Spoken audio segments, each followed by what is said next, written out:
जिथे जिथे मला काम दिलेलं आहे, आपण बघितलं असेल काल 27 मध्ये आमची मोठी सभा आणि रॅली झाली. आज 28 मध्ये प्रभागामध्ये आहे. इथंही आता सभा आणि रॅली आहे.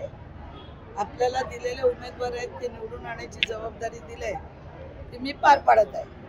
आणि तसं पाहिलं तर मी माझे तात्विक वाद कुणाची असू शकतात, पण भारतीय जनता पार्टी याच्याशी मी एक प्रामाणिक आणि निष्ठावंत कार्यकर्ती गेले 13 वर्ष झाले.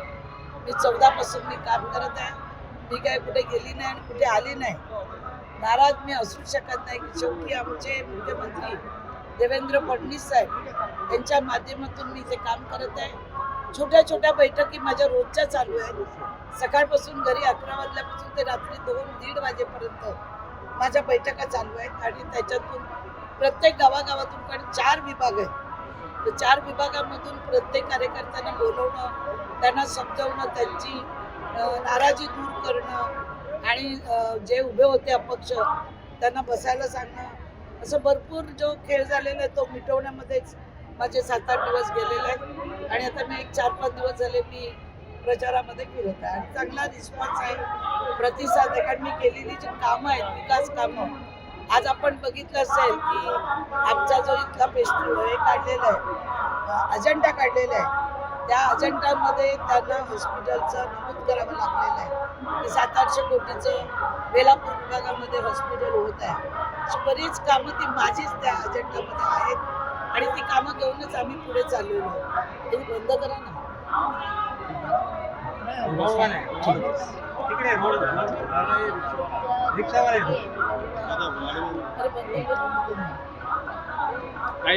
आवाज येतो. तर अशा पद्धतीने काम सुरू आहे. गणेश नाईकांनी आजच्या ज्या अनेक मुलाखती दिल्या त्या माझं काही वैर नाही आहे.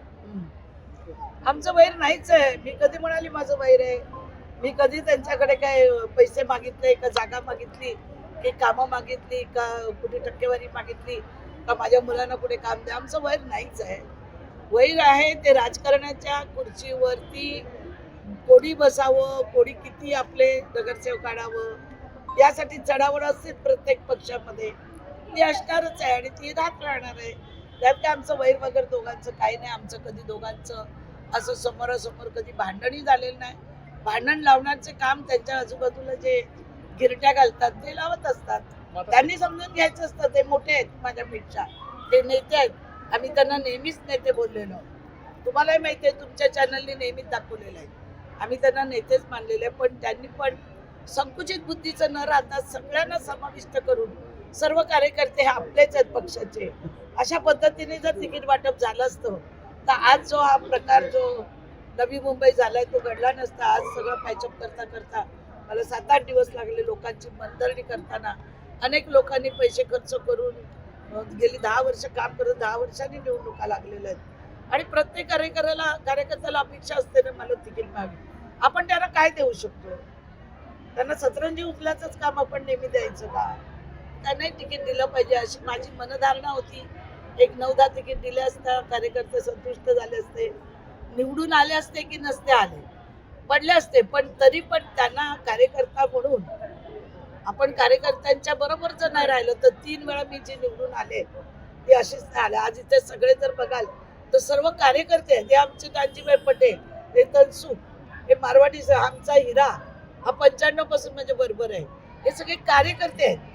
हे कुठून मी आणलेले लोक नाही आहेत का, इथे भरून जत्रा आणलेली नाही. हे कार्यकर्ते आहेत आणि एक दिलाने इथे काम करतात. आज माझी काल सभा झाली, आज बघा केवढी गर्दी झाली. तर आम्ही सगळे एकत्रित काम करतो. नाईक साहेबांनी पण ते काम करत आहेत. काही आमचं इथे विभागामध्ये मतभेद नाही. जास्तीत जास्त नगरसेवक आम्ही निवडून आणू आणि भारतीय जनता पार्टीचा झेंडा या महानगरपालिकेत कशा पद्धतीने लावता येईल त्याचा आम्ही निश्चित प्रयत्न